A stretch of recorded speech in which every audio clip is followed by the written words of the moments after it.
다 함께 하나님의 말씀을 좀 살펴보겠습니다. 요한복음 14장 1절에서 3절까지의 말씀입니다. 오늘은 6번째 시간입니다. 요한복음 14장 1절에서 3절까지의 말씀입니다.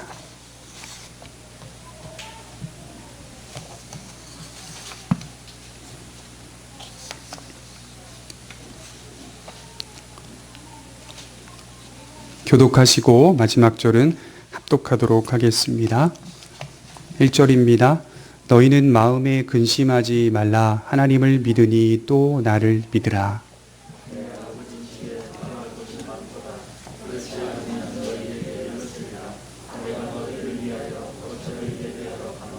다 같이 가서 너희를 위하여 거처를 예비하면 내가 다시 와서 너희를 내게로 영접하여 나 있는 곳에 너희도 있게 하리라. 아멘. 오늘은 마음의 불안과 근심 6번째 시간 내가 다시 와서라는 제목으로 말씀을 살펴보겠습니다.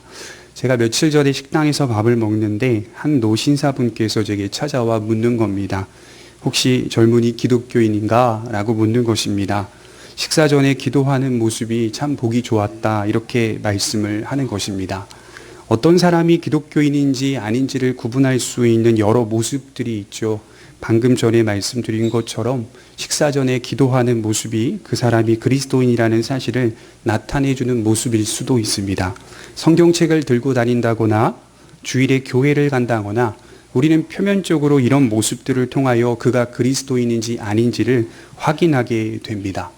그러나 제가 누차 강조했듯이 정말 그 사람이 그리스도인인지 아닌지를 더 정확하게 구별할 수 있는 몇 가지의 질문이 있는데, 이것은 성경이 말하는 원리인데 그가 믿고 있는 예수 그리스도에 대하여 이야기해보라는 것입니다. 나사렛 예수는 누구인지, 또 그분은 어떤 분인지, 그분은 이 땅에서 무엇을 하셨는지, 그리고 그분이 나와 어떤 연관이 있는 분이신지를 들어보면 그가 그리스도인인지 아닌지를 구별할 수 있게 됩니다. 더 나아가 그의 믿음을 정확하게 확인할 수 있는 질문이 있는데, 그 질문이 바로 오늘 말씀과 같은 내용입니다. 당신이 예수님을 진실로 믿는다면 그분이 다시 오실 것을 믿습니까? 바로 재림에 관한 질문입니다. 그가 진정 그리스도인이라면 주님의 재림에 관하여 어떤 믿음을 가지고 있는지를 들어보면 알 수 있습니다. 우리 3절에 보시면 가서 너희를 위하여 거처를 예비하면 내가 다시 와서 너희를 내게로 영접하여 나 있는 곳에 너희도 있게 하리라. 예수님은 분명히 말씀하셨죠. 내가 너희를 떠나는데 그 떠남의 목적이 너희를 위하여 거처를 예비하기 위함이라 하셨습니다. 나아가 거처를 잘 준비하고 나면 다시 너희를 데리러 나타날 것이다. 여기 다시 와서라는 단어가 헬라어로 엘코마이라고 하는 동사인데요. 이것이 주님이 다시 나타날 것이다 라는 표현입니다. 데리러 올 것이다 라는 표현입니다. 내가 있는 그곳에 너희도 있게 할 것임을 약속하고 계시는 것이죠. 여기까지 복음이죠. 가만히 생각해 보았습니다. 주님은 이 땅에 잠시 계셨어요. 잠깐 계셨습니다. 시간적으로 따지면 33년 6개월 정도라고 해요. 잠시 계실 동안 주님은 제자들에게, 그리고 모든 믿는 사람들에게 무엇을 강조하셨을까요? 내가 잠시 있는 이 세상에서 너희도 잠시 있을 것이고 내가 영원히 있을 그곳에서 너희도 영원히 있을 것이다. 이 부분을 지속적으로 강조하셨던 겁니다. 우리 주님은 지금 우리가 살고 있는 인생을 잠시라고 가르쳐주고 계십니다. 그리고 우리에게 영원한 삶이 기다리고 있고 영원한 나라가 있다는 사실을 가르쳐주고 계십니다. 내가 그 나라와 그 성을 준비하겠다라고 말씀하고 계시는 겁니다. 주님이 지금 제자들을 떠나는 것은 영원한 떠남이 아니요 일시적인 떠남이라고 말합니다. 일시적인 떠남의 목적은 영원히 함께하기 위함이었습니다. 주님의 떠남과 다시 오심 사이에 시간적인 기다림이 있습니다. 우리 모두는 그 사이에 놓여 있는 자들입니다. 주님의 다시 오심을 믿고 기다리는 사람들이겠죠. 그 기다림은 공허한 기다림은 아닙니다. 성경은 그것을 사모하는 기다림이라고 말하고 있습니다. 그때를 사모하고 그 나라를 사모하기 때문에 우리의 삶이 다음 세상을 준비하기 위한 모습으로 분주하게 나타나야 할 것이다. 이렇게 말씀을 합니다. 이에 대하여 우리 주님은 아주 쉽게 이렇게 말씀하신 적이 있죠. 우리 마태복음 6장 19절을 한번 찾아보겠습니다. 마태복음 6장 19절입니다.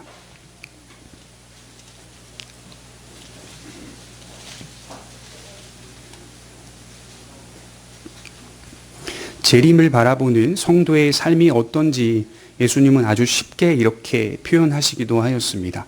마태복음 6장 19절입니다. 19절과 20절 한번 읽어보도록 하겠습니다. 시작. 너희를 위하여 보물을 땅에 쌓아두지 말라. 거기는 좀과 동독이 해하며 도둑이 구멍을 뚫고 도둑질하지 오직 너희를 위하여 보물을 하늘에 쌓아두라. 거기는 좀이나 동독이 해하지 못하며 도둑이 구멍을 뚫지도 못하고 도둑질도 못하느니라. 자, 보물을 땅에 쌓아두는 사람이 되지 말고 하늘에 쌓아두는 사람이 되라는 것이겠죠. 단지 이 말씀을 물질적인 차원으로만 이해하지 마십시오. 어떤 선행적 차원으로만 이해하지 마십시오. 여기 나오는 하늘이라는 단어가 영어로는 헤븐이라고 되어 있고 헬라어로는 우라노스라고 되어 있는데 이것은 우리가 올려다 쳐다보는 그런 우리의 삶에 있는 자연적인 하늘을 의미하는 것은 아닙니다. 왜 그렇죠? 왜 그러냐면 하늘의 특성이 기록되어 있기 때문에 이것을 자연의 하늘이라고 번역할 수는 없는 것입니다. 하늘의 특징이 나와 있죠. 하늘은 어떤 곳입니까? 좀과 동독이 해하지 못하는 곳입니다. 쉬운 말로 좀 먹는 나방이 있거나 식물에 생기는 곰팡이병이 나는 그런 곳이 아니라는 겁니다. 질병과 부패가 없는 곳, 나아가 구멍을 뚫을 수도 없고 도둑질도 못하는 곳, 그곳이 바로 하늘이라고 말하는 것이죠. 우리는 그것을 하나님의 나라요, 천국이요, 아버지의 집이라고 확신합니다.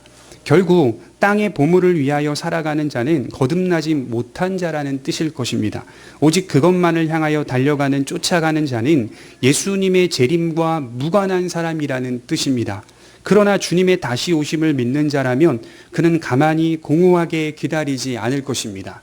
여러분, 예수님이 부활하시고 승천하시기 전에 사도행전 1장 11절에 보면 제자들이 보는 앞에서 예수님이 하늘로 올려 가십니다. 그때 예수님 곁에 천사들이 있었는데 하늘을 바라보고 있는 제자들을 향하여 이렇게 말씀을 하죠. 어찌하여 너희는 하늘을 쳐다만 보고 있느냐, 이렇게 말합니다. 어찌하여 너희는 하늘만 쳐다만 보고 있느냐, 이렇게 말하는 것이죠. 수많은 그리스도인들이 그것을 목격하고 있고 하늘만 쳐다보고 있었습니다. 그때 천사의 음성은 지금 너희가 살아가야 할 시간이 남아있다라는 의미를 담고 있는 것이죠. 하늘만 쳐다보며 서 있을 것이 아니라 주님의 오심을 믿고 기다린다면 우리의 삶을 살아가라, 이 말씀을 하고 있는 것이죠. 그래서 1장 8절, 사도행전 1장 8절에 너희는 유대와 사마리아와 땅끝까지 이르러 내 증인이 되리라 라고 하는 말씀과 연결이 되고 있는 것이죠. 다음 세상을 준비하기 위해 그리스도인이라면 부지런히 보물을 하늘에 쌓아두며 살아가는 것을 의미하는 것일 겁니다. 저와 여러분들이 오해하지 않으셨으면 좋겠어요.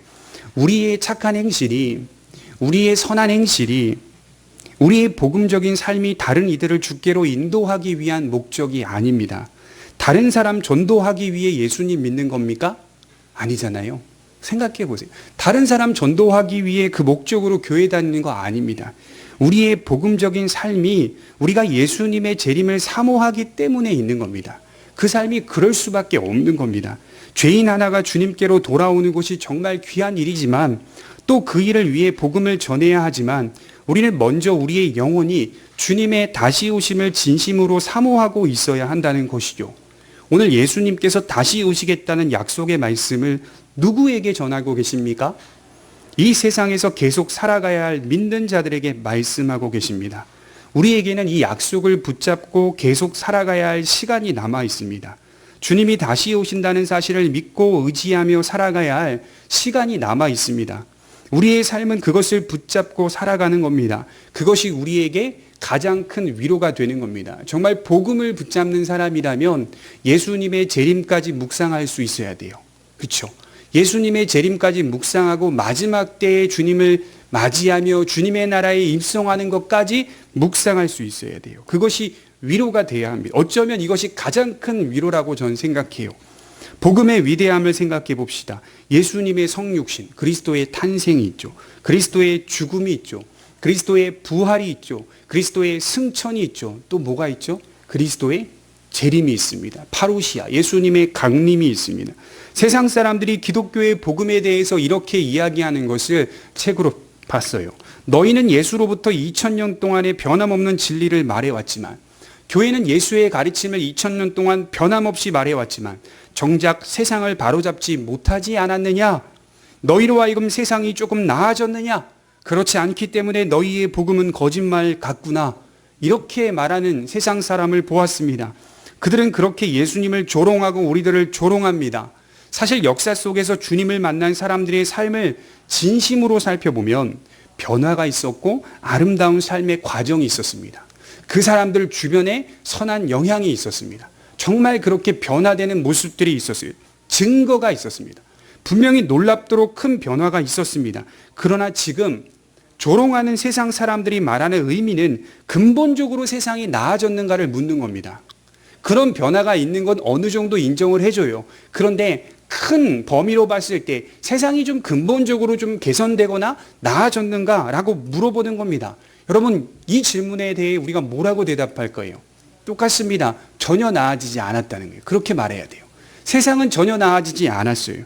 이에 대하여 재림을 중심으로 복음을 좀 이해해 보려고 합니다. 첫째, 예수님의 재림은 세상과 세상의 역사에 대해 분명하게 밝히고 있다는 겁니다. 성경이 처음부터 끝까지 중심적으로 가르치는 내용이 무엇입니까? 세상이 무언가 잘못되었다, 이거죠. 뭔가 세상이 잘못되었다.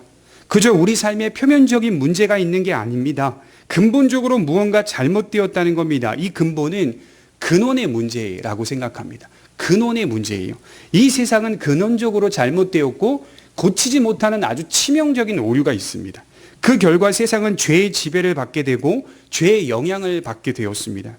성경은 처음부터 끝까지 죄가 근본적인 문제로 자리 잡고 있기 때문에 개선될 수 없다라고 단호하게 말합니다. 여러분, 성경이 개선된다고 말하는 구절 있으면 보여줘 보세요. 없습니다. 성경은 세상이 개선된다고 말한 적이 단 한마디도 없습니다. 저는 비관적인 사람이 아닙니다. 그러나 성경이 세상을 평가하는 관점을 따라가다 보면 굉장히 비관적입니다. 굉장히 비관적이에요. 세상을 향하여 평가를 내릴 때 성경은 굉장히 비관적인 결과로 평가를 내립니다. 결코 세상은 개선될 수 없습니다. 여러분 보십시오. 정치인들이 자주 하는 말, 잘 살아보자. 이거 아닙니까? 늘 세상에 있는, 세상에 몸을 담그고 살아가는, 세상을 쫓아가는 사람들의 그 제일 큰 모토가 세상을 좀 더 낫게 만들거나 좀 더 잘 살게 만든다거나 세상을 개선시키자라고 하는 측면으로 갑니다. 그러나 우리 주님은 그렇게 말씀하신 적이 없어요. 세상은 개선될 수 없다라고 하십니다. 누가복음 17장 25절을 한번 찾아보겠습니다. 누가복음 17장 25절입니다.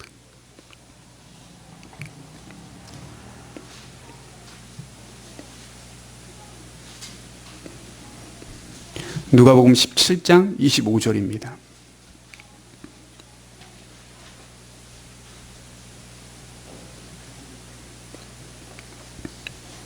우리 주님이 하신 말씀입니다. 읽어드리겠습니다. 17장 25절. 그러나 그가 먼저 많은 고난을 받으며 이 세대에게 버림받아야 할지니라. 노아의 때에 된 것 같이 인자의 때에도 그러하리라. 노아가 방주에 들어가던 날까지 사람들이 먹고 마시고 장가들고 시집가더니 홍수가 나서 그들을 다 멸망시켰으며 또 롯의 때와 같으리니 사람들이 먹고 마시고 사고 팔고 심고 집을 짓더니 롯이 소돔에서 나가던 날에 하늘로부터 불과 유황이 비오듯 하여 그들을 멸망시켰느니라. 인자가 나타나는 날에도 이러하리라. 우리 주님은 지금 어떤 측면에서 이 말씀을 하고 계시냐면 역사책을 보면서 이 말을 하시는 게 아니에요. 우리 주님은 하나님이시죠. 노아가 살고 있었을 그 시대에 주님도 살고 계셨죠. 주님은 과거 전체를 보고 계시는 겁니다. 어떻게 보고 계셨냐? 주님이 보실 때의 과거는 지금이나 주님이 계실 때나 노아의 때나 롯의 때나 똑같았다는 거예요. 노아의 때나 롯의 때나 주님이 계신 로마 시대의 때나 세상은 조금 더 나아지지 않았다는 거예요. 예수님이 그렇게 평가를 내리고 있습니다. 복음이 전파될수록 각 세대가 이전 세대보다 나아집니까? 아닙니다. 어떻게 보면 복음이 확장될수록 더 세상은 악해져 가고 있습니다. 세상은 개혁되고 개선되지 않습니다. 복음이 전파될수록 마침내 악은 떠나가고 모든 것이 완벽해질 거라는 착각을 버려야 합니다. 오히려 복음이 전파될수록 각 세대가 앞으로 나아갈수록 세상은 더 악해져요. 물론 복음의 역사가 한 사람에게 그리고 공동체에게 드러나게 되면, 나타나게 되면 영광스러운 선한 일들이 우리의 주변에 부분적으로 나타날 수는 있어요. 그건 사실입니다. 그러나 범위를 넓혀보면 세상이 근본적으로 나아지는 것은 전혀 없어요. 근원적으로 나아지는 것은 전혀 없어요. 개선이 안 돼요. 오히려 시대가 갈수록 악해집니다. 이것을 어떻게 이해해야 할까요? 성경은 복음이 전해지면 세상의 모든 문제를 해결할 것이라고 말하지 않았어요. 복음이 전파된다고 해서 전쟁이 없어집니까? 성경은 단 한 번도 그렇게 약속한 적 없어요. 복음이 전파된다고 해서 전염병이 사라집니까? 단 한 번도 그렇게 약속한 적이 없어요. 오히려 복음이 전파될수록 지진이나 전염병들이 계속 늘어날 거라고 말씀하고 있습니다. 만일 그렇게 믿고 있다면 그것은 세상이 말하는 낙관주의 철학일 뿐이에요. 어느 교회에서 우리가 말씀을 듣는데 늘 언제나 낙관적인 얘기로만 이야기하고 있다면 그것은 복음이 없을 가능성이 큽니다. 왜냐하면 세상은 낙관주의 철학으로 물들어 있거든요. 조금만 지나봐라, 나아질 거다. 조금만 지나봐라, 괜찮아질 거다. 그러나 복음은 그렇게 약속한 적이 단 한 번도 없습니다. 여러분, 진화론의 핵심이 뭔지 아십니까? 단지 생물학적으로 진화된다는 가르침이 아니에요. 제가 조금만 공부해 보니까 진화론은 모든 부분에 영향을 끼치고 있는데 그 핵심이 바로 시간이 갈수록 더 완벽해진다는 가르침이 있더라고요. 진화론은 사회적으로, 과학적으로, 정치적으로 시간이 갈수록 좀 더 완벽해진다라는 가르침이 있는 거예요. 과학주의적 또 생물학적 의미로서 받아들일 수도 있겠지만 진화론은 거기에만 영향을 끼친 게 아닙니다. 그러나 복음은 이렇게 가르친 적이 없어요. 우리는 끝을 향해 달려가고 있다. 시간은 어느 시점에 정해져 있는데 우리가 알 수 있는 건 아니지만 끝을 향해 달려가고 있다. 주님의 말씀처럼 노아의 때나 롯의 때나 주님이 잠시 계신 로마 시대 때나 변함이 없다는 거예요. 변함이 없어요. 여러분, 오늘날 성적으로 타락한 것을 막 이야기합니다. 유흥가가 넘쳐납니다. 그런데 가만히 공부해보면 고대 시대로 돌아가 보면 고대 시대 때의 그 유흥 문화가 없었냐 이 말이에요. 있었잖아요. 더 심각한 유흥 문화도 있더라고요. 화산이 터져서 그 화산재에 깔려서 죽은 사람들의 어떤 모양들이 나오는데, 미라들이 나오는데 거기에 역사적 배경이 담겨 있더라고요. 사람들의 타락, 부패 이런 것들이 지금이나 그때나 동일한 모습이었다는 것을 발견하게 되는 것이죠. 마태복음 24장 6절에 보면 예수님이 재림하시게 될 때 세상 끝에 일어나는 징조에 대해 이렇게 말씀하셨어요. 난리와 난리 소문을 듣겠으나 너희는 삼가 두려워하지 말라. 이런 일이 있어야 하되 아직 끝은 아니니라. 민족이 민족을, 나라가 나라를 대적하여 일어나겠고 곳곳에 기근과 지진이 있으리니 이 모든 것은 재난의 시작이니라. 그때의 사람들이 너희를 환난에 넘겨주겠으며 너희를 죽이리니 너희가 내 이름 때문에 모든 민족에게 미움을 받으리라. 주님은 세상 끝에 일어날 일 분명하게 말씀하셨습니다. 사람들의 악함은 도무지 변함이 없습니다. 또한 곳곳에 재난과 전쟁이 있습니다. 주님은 이 세상은 끝이 있을 것을 강조하셨습니다. 그래서 진정한 나라가 있다는 사실을 지속적으로 말씀하신 거예요. 예컨대 여러분 잘 아는 마태복음 22장 21절에 세금을 내는 일에 있어서 예수님이 말씀하시죠. 그 문양을 보여주시면서 가이사의 것은 가이사에게로 라고 말씀하시죠. 예수님이 빌라도에게 신문을 당할 때 빌라도가 예수님께 이렇게 질문을 하거든요.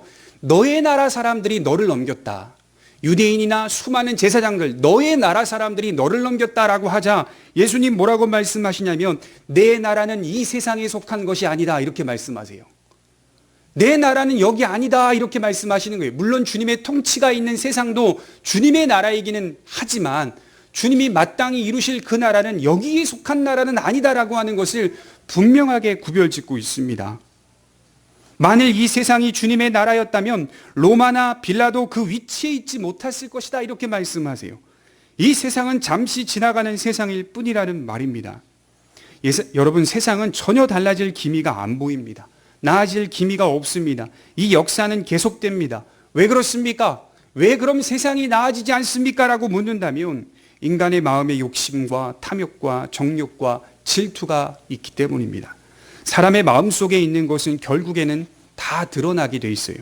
개인과 개인으로 시작하여 집단이 형성되고, 집단은 민족은 나라를 형성하며, 나라는 국제관계로 연대합니다. 그러나 이 모든 일이 인간의 부패한 마음에서 비롯되기 때문에 어느 시점에 가면 개선이 불가능하다는 것을 경험해요. 한계가 있구나. 사람들이 모여서 의논해가지고 국제적인 공조를 하는 것도 한계가 있구나. 그럼 어떻게 되죠? 그 공조가 부작용을 낳아서 더 좋지 않은 제도를 만들어내는 거죠. 이것이 인간의 한계예요. 인간 본성에는 제일 대표적인 게 싸우려는 성향이 있습니다. 싸우려는 성향. 우리 모두가 다 갖고 있는 성향이에요. 저는 지금 사람이 하는 모든 공조나 노력이 쓸모없거나 필요 없다는 이야기 아닙니다. 할 수만 있다면 우리가 최선을 다해 협력하고 선을 도모해야 합니다. 그러나 분명한 사실은 역사가 증명해 주듯이 세상은 개선될 기미가 보이지 않습니다. 인간에게 고칠 수 없는 치명적인 문제가 있다는 것입니다. 이것이 바로 예수님의 재림과 관련해서 묵상할 수 있는 내용이에요. 두 번째로, 예수님의 재림이란 이런 세상 속에서 구속하시는 하나님의 역사를 말해주고 있다는 것입니다. 성경을 읽어보시면 단지 세상이 타락했고 부패했으며 결국 멸망한다는 사실만을 말하지 않아요. 세상은 타락했다? 인간은 타락했다? 여기서 멈춰 있으면 성경이 아니죠. 이런 세상의 역사 가운데 하나님의 역사가 함께 공존합니다. 엄밀히 말해 두 역사가 움직여지고 있어요. 하나는 심판을 받은 세상의 역사와 또 하나는 구속함을 입은 하나님의 역사입니다. 세상이 이 지경이 된 것은 우리의 죄 때문입니다. 하나님을 대적하고 있고 하나님의 법에 항상 불순종하는 인간 때문이죠. 마땅히 하나님께 영광을 돌려야 할 것을 금수나 버러지와 같은 형상, 금이나 은이나 나무나 돌로 만든 형상에게 영광을 돌리고 있는 현실, 이것은 전적으로 우리 때문입니다. 그러나 성경은 이 사실로만 기록되어 있지 않습니다. 성경은 이런 세상에서 하나님이 하신 일에 초점을 맞추고 있습니다. 하나님의 목적입니다.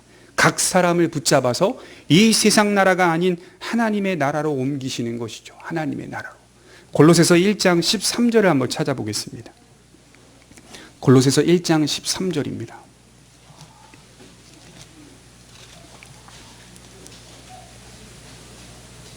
바울이 굉장히 중요한 표현을 하였는데요. 골로새서 1장 13절입니다.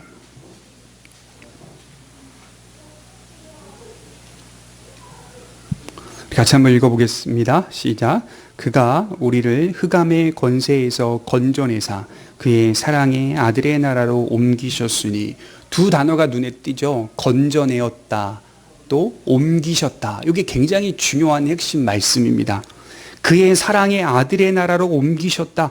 이 지경이 된 세상 나라에서 건져내사 그의 사랑의 아들의 나라로 옮기셨다. 오늘 말씀처럼 예수님의 나라로 옮기신 겁니다. 왜 바울은 이런 표현을 사용했을까요? 이 세상 나라는 개선될 수 없기 때문입니다. 그래서 바울은 건져내다라는 단어, 옮기다라는 단어를 자주 사용합니다.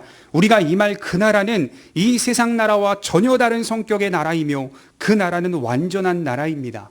그래서 우리는 장소의 이동을 믿는 거예요. 여러분, 장소의 이동을 믿으셔야 돼요. 천국이 장소성이 있다는 걸 믿으셔야 돼요. 오늘날 신학이 어떻게 변질되고 있는지 아십니까? 나아가 보면 신학이 윤리적이고 도덕적 차원으로 자기 안에 임하여서 하나님의 나라가 이미 우리 안에 있기 때문에 장소의 이동을 생각하지 않는 사람들이 늘어나고 있어요. 예수님의 재림을 단지 내 안에 임하신 예수님, 이것도 재림이지 않느냐, 이렇게 신학적으로 발전해 가고 있어요. 굉장히 진보적이고 자유주의적인 신학이거든요. 굉장히 위험한 신학이거든요. 이런 신학의 궁극적인 목적은 다른 세상으로의 이동이 아닙니다. 여기서 그 세상을 만든다라는 의미가 있는 거예요. 다 변질시켜 놨어요. 위험한 겁니다. 우리는 선을 행해야 되고 빛의 자녀로 살아야 합니다. 그리고 선한 사업에 부한 사람이 돼야 합니다. 그러나 장소의 이동이 궁극적으로 있다는 사실을 믿어야 돼요. 예수님의 재림을 통하여 주님이 우리를 위하여 지금도 무엇을 하시죠? 거처를 예비하면 내가 다시 와서 너희를 아버지의 집으로 인도하실 것이다. 주님이 우리를 장소의 이동으로 이끄실 것을 믿는 겁니다. 그 사모함이 있어야 돼요. 이것이 성경이 가르치는 원리입니다. 재림은 최후의 장엄한 심판을 향해 가는 것이고, 재림은 그런 심판의 과정 속에서 구원해내시는 하나님의 은혜입니다. 2차 대전 당시에 나가사키와 히로시마의 원자폭탄이 투하되었죠. 이로 인하여 일본은 항복을 선언합니다. 당시 죽은 사람이 상당히 많았다고 해요. 지금도 그 고통 속에 사는 사람들이 일본에 있다고 합니다. 성경이 말하는 바가 무엇입니까? 핵폭탄을 맞아서 육신이 죽는 일보다 영혼이 더 중요하다. 이걸 강조합니다. 하나님과 맺는 관계의 중요성, 그리고 나의 영원한 운명에 대해 귀를 기울이라고 말씀합니다. 이 땅에서의 고통보다 훨씬 중한 고통이 너희를 기다리고 있을 것이다. 이렇게 말합니다. 영원한 고통이라는 것을 계속적으로 강조합니다. 육신의 죽음 앞에 두려워하기보다 몸과 영혼을 능히 지옥에서 멸하시는 이를 두려워하라. 이렇게 강조합니다. 제가 지난 시간 말씀을 드렸듯이 이 유한한 세상은 반드시 지나갑니다. 그리고 흘러갑니다. 그리고 이것을 통과하여 영원한 운명을 맞이합니다. 그것이 바로 예수님의 재림입니다. 여기 모인 우리 모두는 영원한 세계를 찾아가는 순례자들일 뿐입니다. 그래서 우리 모두는 여기 이 세상을 완벽한 모습으로 바꾸어가는 것이 우리의 첫 번째 목적은 아닙니다. 내가 이렇게 살아서 세상을 완벽하게 바꾸어가야지, 이것이 우리의 첫 번째 목적은 아닙니다. 우리는 그곳을 향해 가는 것이 목적입니다. 하나님의 자녀로, 새로운 출생으로 시작하여 새로운 삶으로 이어져 가는 것이 우리의 삶의 궁극적 목적입니다. 우리가 잘 아는 말씀 가운데 마태복음 5장에 산상수훈이 있죠. 마태복음 5장 1절에 보면 팔복이 기록되어 있죠. 예수께서 무리를 보시고 산에 올라가 앉으시니 제자들이 나아온지라 입을 열어 가르쳐 이르시되 심령이 가난한 자는 복이 있나니 천국이 그들의 것이며 애통하는 자는 복이 있나니 그들이 위로를 받을 것이며 온유한 자는 복이 있나니 그들이 땅을 기업으로 받을 것이며 8가지의 복이 쫙 나열되어 있어요. 여러분, 그 중에 12절 마지막 팔복을 정리하고 있는 마지막 구절에 가보면 이렇게 기록되어 있습니다. 기뻐하고 즐거워하라 하늘에서 너희의 상이 큼이라. 팔복을 이야기한 후 예수님은 뭐라고 정리하신지 아십니까? 기뻐하고 즐거워하라. 여기가 아니라 하늘에서 너희의 상이 큼이라. 이렇게 말합니다. 장소의 이동을 말씀을 하세요. 예수님의 재림을 말씀을 하세요. 저는요, 이 말씀을 자꾸 우리가 어린 시절에 자주 들었던 팔복의 말씀, 그 대표적인 내용이 이렇게 사십시오. 그런 거 아니겠어요? 이렇게 사십시오. 사회적으로 이렇게 실천하십시오. 윤리적 차원으로 이 말씀을 자꾸 전달해주고 강조하는데, 물론 그 부분이 부분적으로 들어와 있기는 하지만 제일 중요한 건 뭐냐면 팔복의 실천 방향, 순종할 수 있는 대상은 거듭남자만이 할 수 있는 거예요. 팔복은 예수 그리스도의 재림을 기다리는 사람만이 나타날 수 있는 삶의 열매라는 겁니다. 그게 없는 사람에게는 팔복의 특징이 나타날 수가 없어요. 심령이 어떻게 가난할 수가 있어요? 나는 지금 이미 부자인데. 애통한다고요? 나는 지금 괜찮은데 무슨 애통을 할 게 어디 있어요? 이건 예수 그리스도를 믿고 그분의 재림을 바라보는 사람에게 나타나는 경향입니다. 도덕적인 차원이 아니에요. 이것은 천국을 향해, 아버지 집을 향해 가는 자들에게 나타나는 모습입니다. 그래서 12절에 하늘에서 너희의 상이 크다 이렇게 결론 짓고 있습니다. 산상설교의 팔복은 오직 주님의 재림을 진실로 믿는 자들만이 순종할 수 있는 내용입니다. 그러므로 역사 속에 이 세상 나라와 다른 나라가 항상 공존하고 있습니다. 쉽게 말해 흑암의 나라와 빛의 나라가 항상 공존합니다. 훗날 이 두 나라는 한 나라로 통합될 것입니다. 서로 만납니다. 그것이 바로 재림입니다.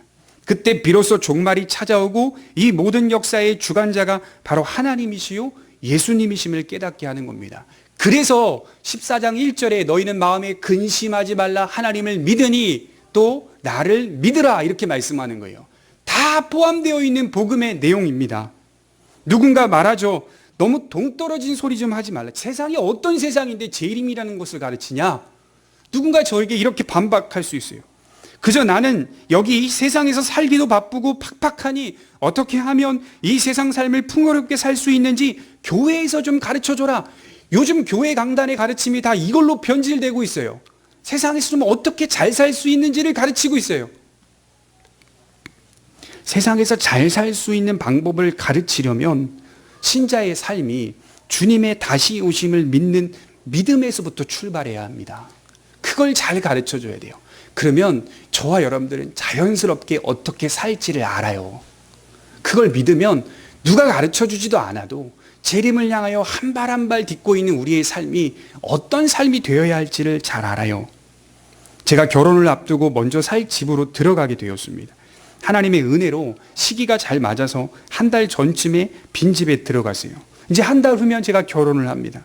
한 달 후 결혼 생활을 위해서 오늘 이런저런 물건들을 사서 빈집을 채워 넣습니다. 돌아다니며 산 적은 없어요. 다 인터넷으로 하나씩 빈집에 채워 넣는데 재밌더라고요. 아주 구체적으로 채워 넣었어요. 왜 그렇습니까? 한 달 후에 실제적으로 일어날 일이 있기 때문입니다. 그 일이 있기 때문에 현실 속에, 오늘의 삶 속에 그런 현실적인 삶을 꾸려가고 있는 겁니다. 그것은 약속된 일입니다. 그렇기 때문에 오늘 그 집을 꾸미고 있는 것 아닙니까? 온 초점이 결혼에 맞춰져 있습니다. 오늘 말씀을 한번 생각해 봅시다. 요한계시록을 읽어보니 예수님이 내가 가서 너희의 거처를 예비하면 다시 와서 너희를 데리고 가겠다라고 하신 말씀이 계시록에서는 혼인잔치로 비유되어 있단 말이죠. 혼인잔치. 예수님은 지금 어떻게 보면 결혼을 준비하러 가신 거예요. 혼인잔치를 위해 결혼을 준비하러 가셨다니까요. 우리와 어떻게 하면 영원히 살까? 그 생각과 그 마음과 그 목적을 가지고 지금도 하나님의 나라를 꾸미고 있다고 생각해 보십시오. 얼마나 기쁜 겁니까? 그런데 제자들은 지금 뭐 하고 있죠? 불안합니다. 근심합니다. 주님이 자신의 상황 속에서, 배경 속에서 떠난다는 사실이 제자들에게는 엄청난 근심이 되었고, 또 자신들이 주님을 부인할 것이라는 말씀을 들었을 때 제자들에게는 근심이 되었던 겁니다. 그런데 예수님은 떠나시면서 약속하시죠. 근심하지 말라. 하나님을 믿으니 또 나를 믿으라. 예수님은 지금 하늘의 혼인잔치를 준비하고 계십니다. 우리 주님은 우리와 함께할 생각을 하고 계셨던 겁니다. 그리고 그 처소를 예비하시러 일시적으로 떠난 겁니다. 여러분, 추상적인 게 아니에요. 때가 될 때까지 주님은 우리가 거할 그 나라를 꾸미고 계시는 거예요. 더 풍성히 우리와 교제하기 위해 필요한 설비들을 갖추고 계십니다. 이것이 바로 주님의 계획과 목적입니다. 마지막 세 번째로 생각해 볼 수 있는 것은 예수님의 재림은 신자에게 날마다 사모해야 할 주제라는 겁니다. 부활하신 예수님께서 승천하실 때 사도행전 1장 11절에 너희가 본 그대로 올 것이다. 물질적인 의미입니다. 예수님을 육신적으로 본 그대로, 가시적으로 본 그대로 예수님께서 이 땅에 그 모습 그대로 오실 것이다. 이렇게 말씀을 하고 계시는 거죠. 그의 모습을 보았던 대로 다시 볼 것이라는 뜻입니다. 그래서 초대교회 성도들은 만나기만 하면 악수하면서 포옹하면서 뽀뽀하면서 마라나타를 외친 거예요. 마라나타. 요한계시록 마지막 절이 어떻게 끝나죠? 마라나타잖아요. 주 예수여 어서 오시옵소서. 마라나타. 임박한 재림, 긴박한 재림, 궁극적인 재림, 이것을 마음에 품고 있었어요. 그럼에도 불구하고 초대교회에 어떤 사람들이 교회를 다니고 있었습니까? 베드로후서 3장 4절에 이르되 주께서 강림하신다는 약속이 어디 있느냐? 강림이 어디 있느냐? 그것을 조롱하고 비난하고 비웃는 사람들이 교회 안에 상당히 많았다는 거예요. 재림이 어디 있느냐? 심판이 어디 있느냐? 종말이 어디 있느냐? 나와 같이 조금 더 고급스러운 기독교를 만들자. 기독교를 좀 더 고급스럽게 만들자. 기독교가 유치한 건 지금 나가서 이야기해 보면요. 다 뭐라고 말하냐면요. 기독교가 유치한 건 재림이나 강조하고 그러니까 좀 핀트가 안 맞는다는 거예요. 도덕적이고 선한 어떤 윤리적인 차원들을 고급스럽게 강조하면 그게 이해가 되기 때문에 그게 자신들에겐 더 맞는데 갑자기 그것을 강조하다 말고 궁극적으로 재림을 강조하니까 이게 갑자기 젊은 사람들이나 그런 신학을 싫어하는 사람들에게는 이게 잘 안 맞는 거예요. 유치하니까 뭘 버리자는 거예요. 부활을 버리고 재림을 버리자. 누군가 나를 위해 대신 십자가에 죽었다? 이건 버리지 말자. 이건 희생이 있지 않냐. 인간의 희생이 있지 않냐. 굉장히 위험한 사상으로 빠져들고 있습니다. 그게 초대교회에도 있었습니다. 주께서 강림하신다는 약속이 어디 있느냐? 그러나 여러분 이 사실을 기억하십시오. 주께는 하루가 천년 같고 천년이 하루 같은 사실을 잊지 마십시오. 베드로가 그걸 강하게 강조했어요. 우리 주님의 재림이 언제인지 알 수 없습니다. 때와 기한을 알 수 없습니다. 사람들은 자꾸 다른 데 관심이 많죠. 그 날짜가 언제이냐? 종말의 때가 언제이냐? 심판의 때가 몇 월 며칠이냐? 그러나 성경은 그 사실을 알려주지 않았어요. 그런 것을 알아맞히지 말고 그날이 올 것임을 확실히 붙잡고 사모하며 우리 모두가 하나님 앞에서 어떤 사람이 되어야 하는지 생각하라. 그날이 올 것을 사모하며 붙잡으면서 우리 모두가 어떤 사람이 되어야 할지 생각하라. 그래서 상당히 많이 성경의 단어를 연구해 보면 이 생각하라는 단어가 상당히 많이 나옵니다. 생각하라. 기독교는 생각이 빠지면 기독교가 아니라는 겁니다. 생각하라. 베드로후서 3장 13절에 우리는 그의 약속대로 의가 있는 곳인 새하늘과 새 땅을 바라보도다. 그러므로 사랑하는 자들아, 너희가 이것을 바라보나니 주 앞에서 점도 없고 흠도 없이 평강 가운데서 나타나기를 힘쓰라. 바라보라, 힘쓰라. 이걸 우리가 해야 한다는 거예요. 주님의 날은 도둑같이 올 것이라고 베드로 사도는 말합니다. 우리는 사모하고 바라보며 힘쓸 뿐입니다. 그렇게 믿음으로 살다가 맞이하는 겁니다. 바울은 빌립보서 1장 21절에 이렇게 말했죠. 내가 사는 것이 그리스도이니 죽는 것도 유익함이라. 내가 사는 것이 그리스도니 죽는 것도 유익함이라. 왜 이렇게 어리둥절한 말씀을 전하고 있는 겁니까? 이것은 죽어서 그리스도와 함께하는 것이 훨씬 더 좋은 일이다, 이런 뜻입니다. 죽어서 그리스도와 함께하는 것이 훨씬 더 좋은 일이다. 그렇게 바울은 사모하며 이 땅을 살아가고 있었던 겁니다. 저랑 같이 공부했던 우리 동기 목사님이 목포에서 목회를 하시는데 어느 날 자기의 SNS에 이제 로마서 1장 16절 17절에 오직 의인은 믿음으로 살리라 라고 하는 말씀을 기록하시고 몇 개의 문장을 이제 기록하면서 우리는 다 믿음으로 살아야 합니다, 이렇게 기록을 했어요. 근데 거기에 어떤 여성분이 댓글을 달았어요. 제가 그 댓글을 보고 이제 복사를 해서 프린트를 해서 계속 읽어봤습니다. 왜냐하면 그 댓글이 상당히 의미가 있어요. 뭐라고 말했냐면 이렇게 댓글을 달았어요. 그 목사님의 글에, 목사님 한번 들어보십시오. 믿음으로 산다는 게 구체적으로 어떤 겁니까? 몰라서 여쭤봅니다. 예를 들자면 저는 내년이면 52살이 돼요. 영어, 중국어, 통역사가 되려고 41살에 야간 통역대학원을 졸업했고요. 그런데 현실은 제 나이에 통역사로 시작하는 것이 불가능합니다. 게다가 작년 암수 수술을 했고 그것도 입안에 암이 생겨서 수술을 했습니다. 면역 기능이 떨어져서 소양증도 생겼습니다.